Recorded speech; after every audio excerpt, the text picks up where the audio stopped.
Back in 2005, the Faithful Slave provided counsel regarding higher education in the October 1st, 2005 issue of the Watchtower, pages 26 through 31.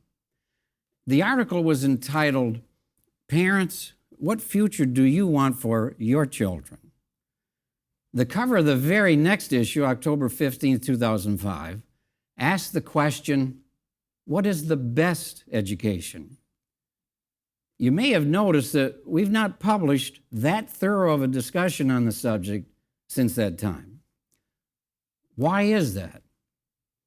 Has the governing body changed its position regarding the pursuit of higher secular education?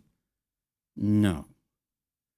We feel that all of the cautions that we have addressed in the past are still valid.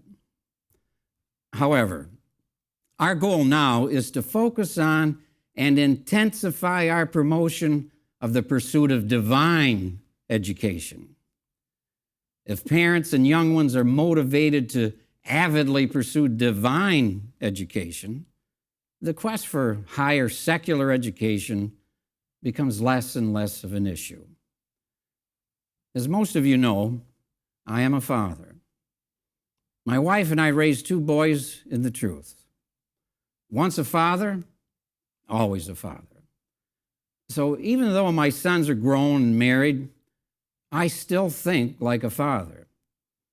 And that is why I wanted to address this subject on JW Broadcasting. Higher education. What do we mean when we use that expression? The October 1st, 2005 issue of the Watchtower that I referred to earlier provided a definition.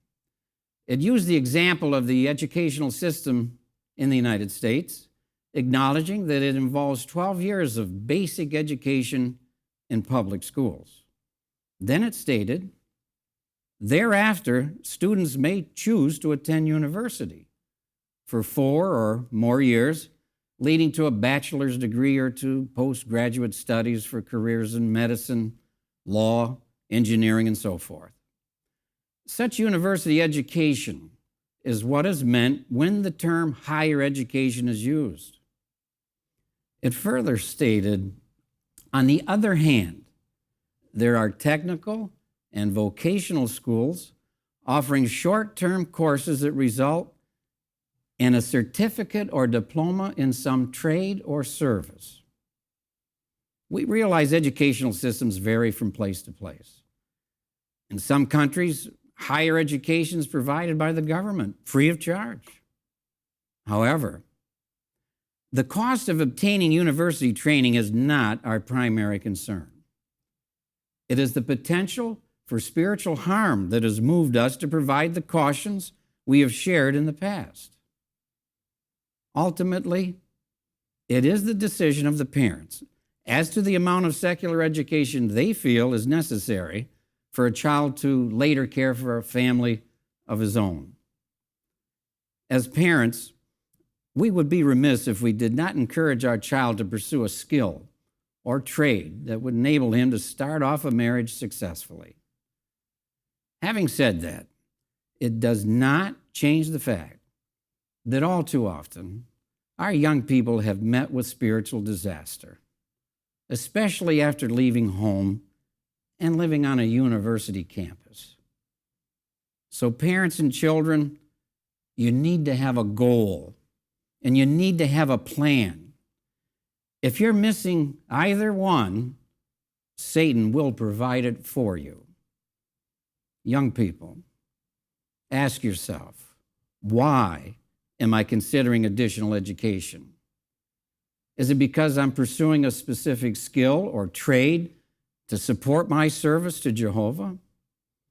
Or have I been pressured by the system into believing that higher education will somehow make me a more respected person or lead me to a better life? Let me review the scriptural basis for our previous published concerns about higher education. As an example, 1 Corinthians 15:33 says, "Bad associations spoil useful habits." While it is true that the ancient city of Corinth was known for its immoral lifestyle, what was the Apostle Paul primarily concerned about when he penned those words? In verse 12 of the same chapter, he made clear that his comment about bad associations had to do with what the other persons believed. It was a doctrinal issue. If we are in continued association with those who do not believe the same, it can erode our thinking and convictions. Some have felt that spending time with non-believers in a university setting is no different than working secularly with those who do not share our beliefs. And in fact, bad associations in the workplace can be a real danger. However, it is one thing to work on a job with others and quite another matter to immerse oneself in an institution of learning. In Romans 12:2, Paul said to stop being molded by this system of things, but be transformed by making your mind over. We are to be careful that this system does not mold or shape our thinking. The verse said to make over your minds, not hand over your minds. Higher learning can easily influence thinking and attitudes. Elders in congregations that are in close proximity to universities are well aware of the repeated scenario of parents coming to the Kingdom Hall with a child that they're dropping off to attend the nearby university. Sadly, often in a few weeks or months, the child begins missing meetings. And not too long into the school year, he totally disappears. Then the parents are upset with the local body of elders for not shepherding their child. My question is, who dropped them off at the university? So where does the responsibility really lie? When we make a decision, we must realistically also accept the consequences. Turn with me to 2 Timothy chapter 2, verse 20. This was written by Paul as an illustration for Timothy to consider. Now, it makes sense that the large house commented on refers to the congregation. And the utensils of varying value would be like individual members of the congregation. 2 Timothy 2, and verses 20 through 22. Now, in a large house, there are utensils not only of gold and silver, but also of wood and earthenware, and some for an honorable use, but others for a use lacking honor. So if anyone keeps clear of or doesn't associate with these ones, he'll be an instrument for an honorable use, sanctified, useful to his owner, Jehovah God, prepared for every good work. So flee from youthful desires, but pursue righteousness, faith, love, peace, along with those who call on the Lord out of a clean heart. If we should be that careful about our association inside the congregation, the application is even more appropriate when it comes to institutions of secular learning. I have long said, the better the university, the greater the danger. The most intelligent and eloquent professors will be trying to reshape the thinking of your child, and their influence can be tremendous. One mom, I recall, asked me to try and help her son who was attending a prestigious name university in Rhode Island. After visiting him, I later had to inform her that her son now believed in evolution. She refused to believe it until he finally told her himself. How sad. In Romans chapter 14, it counsels us not to judge or become overly critical of the decisions of others. As we mentioned earlier, ultimately the parents must decide how much education a child needs to succeed in life. But does that mean that any decision a parent makes regarding a child's education is fine with Jehovah? Follow along with the reasoning in Romans chapter 14, verses 10 through 12. But why do you judge your brother? Or why do you also look down on your brother? And here's a valid point. For he will stand before the judgment seat of God. For it is written, as surely as I live, says Jehovah, to me every knee will bend, and every tongue will make open acknowledgement to God. Here, Jehovah guarantees that one day, every person on earth will be a true worshiper of him. Will you be there? Will your son or daughter be among those alive at that time? Do your personal decisions matter? Yes. Look at verse 12. So then, each of us will render an account for himself to God. Yes, we all will have to answer to Jehovah for the decisions we make today. May we all decide to play it safe before our God.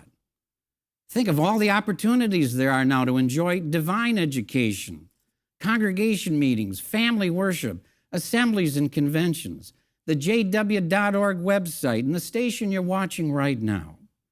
But in addition to all of that, the curriculum for the Pioneer Service School has been revised and is getting superb reviews by those attending. Then there's the new curriculum for the School for Kingdom Evangelizers that bolsters and trains students for a career in a variety of theocratic privileges. In addition to promoting divine education, what secular skills will we be promoting? Skills that will be useful to God's organization now and after Armageddon. For example, we need construction skills around the world right now. And think about this. We will not need doctors or lawyers after Armageddon, but we will need carpenters and plumbers and similar construction trades. It requires faith to decline higher education and have the confidence that our material needs will be cared for by training in other fields of employment. Speaking of lawyers, we have an interesting perspective from Brother Philip Brumley of the legal department. Let's go to our Patterson studio and listen to an interview of him conducted by Brother David Schaefer, a helper to the teaching committee. Thank you very much, Brother Morris. And we're delighted to have with us Brother Philip Brumley, overseer of the legal department. He's been a full-time servant for the past 41 years, and for the last 28 years has been overseer of the legal department. Brother Brumley, thank you very much for taking the time to be with us today. I know you have a very busy schedule. My pleasure. How did it come about that you came to work in the legal department? So I was working in the carpenter shop one day, and I got a telephone call from Brother Charles Steele. The governing body asked Brother Steele who could go through law school to become an attorney. The organization needed a few attorneys to help defend the rights of Jehovah's Witnesses. So Brother Steele asked me, or basically gave me the assignment, we want you to become a lawyer. So the organization made a decision to send you through law school. What effect did that have on you? Something happened that I was not prepared for. When a person goes to law school, the instructors, law professors, essentially tell the class, you're the hope of humanity. You happen to have been born in the best country in this planet, and you happen to be among the few in this country who have the circumstances to be able to attend law school. You are the future presidents, governors, senators, judges. But not only that, you're also the future social activists, the ones who are going to protect the disenfranchised, the poor, the one who needs their rights protected. If you do well, civilization will do well. If you do poorly, humanity may not survive. Now that may sound like a grandiose statement, but when you hear that repeated over a 4-year period, it can start creeping into your mind. Another thing that happened related to that was there's a fierce spirit of competition in law school. And I brought with me the notion of this is a Bethel assignment, so I want to do well, not just well, but very well.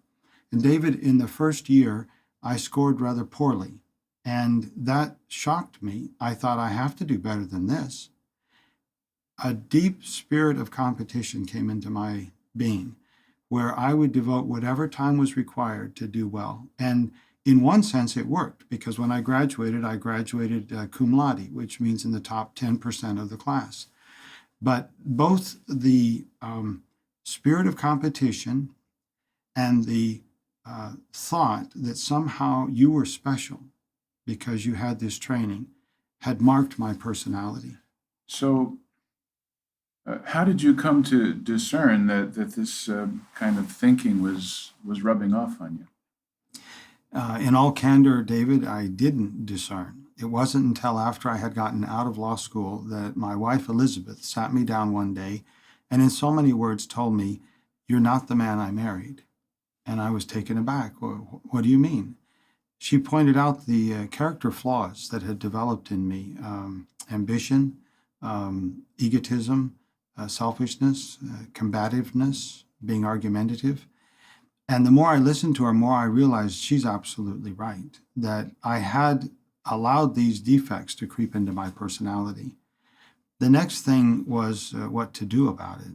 And it's not like going into a dark room and flipping on the light. It's not like recognizing that you have character flaws that need work, and next week you've got it cared for.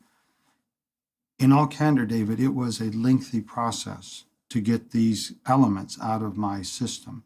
What did you do? I had to get back into a genuine spiritual routine and to reassess the motives behind what I was doing. Rather than being self-motivated, as in, I want to do a good job so that it looks good for me or it reflects well on me. The real point is to serve Jehovah, to seek kingdom interest, to do what Jehovah wants to have done.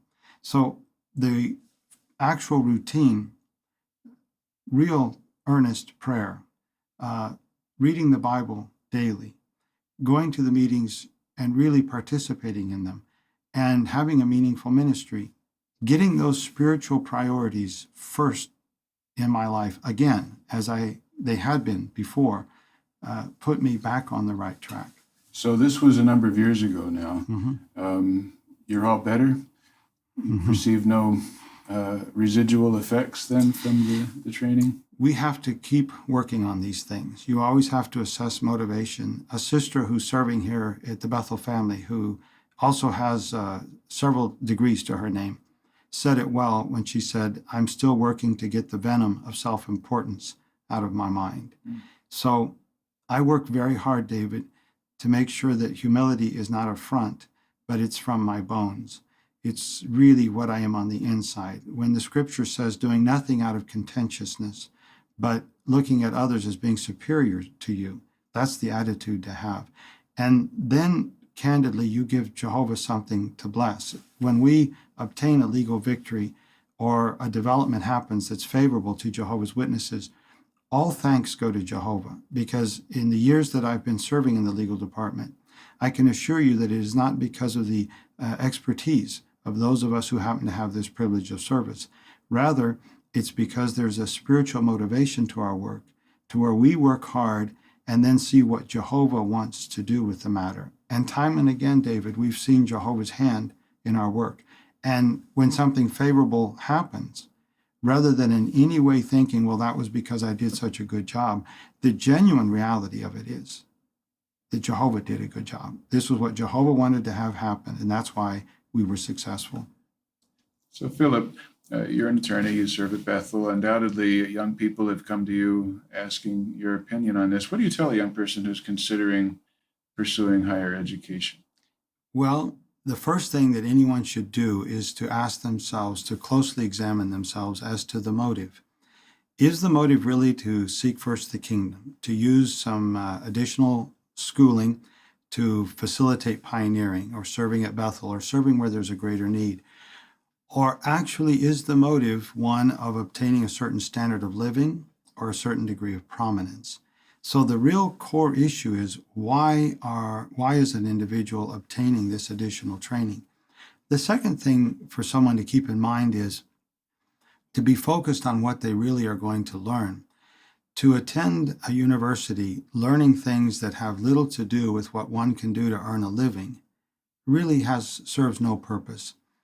On the other hand, if a person happens to have an inclination towards medicine, becoming a nurse rather than becoming a doctor could be an appropriate step. If a person has an inclination towards the law, becoming a paralegal rather than an attorney could be an appropriate step. You see, a person could be a nurse or a paralegal and easily work part-time and support themselves as a pioneer. But if a person becomes a doctor or an attorney, what you will find is that you will invariably have to work full-time. You will invariably have to be paying off significant student debt. And it's going to take quite a lot of time to get this kind of degree. So rather than devoting or allowing this world to consume 4, 6, 8, or 10 years of studies, why not focus on 2 years of study to get some technical training that would facilitate or help someone to become a good regular pioneer? Well said. Thank you very much for taking the time with us today. It's been a real delight to be with you. And now we go back to Brother Morris in Brooklyn. Thank you, brothers, for sharing that very interesting perspective about the subtle mental conditioning that can transpire when exposed to higher education. Brother Brumley's experience in law school was nearly 30 years ago. Given the spiritual dangers involved, though, the governing body has decided that if we need additional attorneys in the future, we will not expose a member of the Bethel family to the environment of higher education. One brother likened his experience in a university setting to being in a house that is on fire. Spiritually speaking, he said, even if you escape alive, your clothes still smell like smoke. It has an effect on you. Higher education often instills a sense of superiority and self-reliance that is in direct opposition to the Christian personality. Like the smell of smoke on clothes, these traits can be absorbed very quickly and can be very difficult to get rid of once they're part of the fabric of your personality. A circuit overseer sent me a letter in which he described what he called a picture-perfect witness family until the oldest son received a full scholarship to attend a university. The university was an hour and 45-minute drive from home. The family wrestled with the decision to send him off for his extra schooling.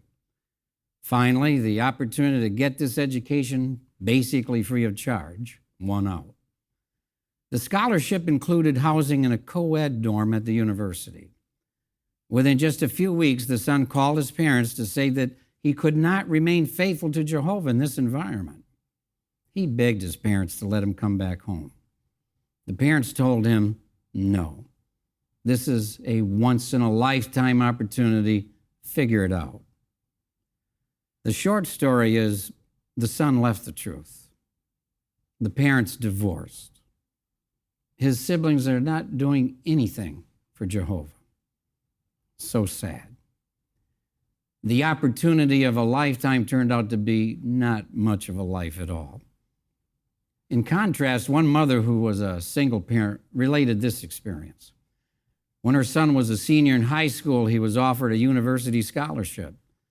The mom was concerned when her son seemed to be considering accepting the scholarship. She did not initially come right out and say no. Instead, she expressed her view by reminding him of the principle of giving our first fruits, our best, to Jehovah. She said, the years after high school are your best years because you are young and strong and healthy, and you don't have a lot of obligations to complicate your life. Why not give your first fruits to Jehovah and pioneer for a year, and then consider how much additional education is required? Her son decided to pioneer and work part-time instead of accepting his scholarship. He later served at Bethel. Looking back, He is absolutely convinced that this was the best decision he could have made. As a father, my heart goes out to you parents, and please understand that we want the same thing for your children that you do. We want them to be able to care for their future physical needs responsibly. But at the same time, an extended application of 3 John verse 4 applies. There it says, "No greater joy do I have than this, that I should hear that my children go on walking in the truth." Remember, divine education truly is the opportunity of an everlasting lifetime.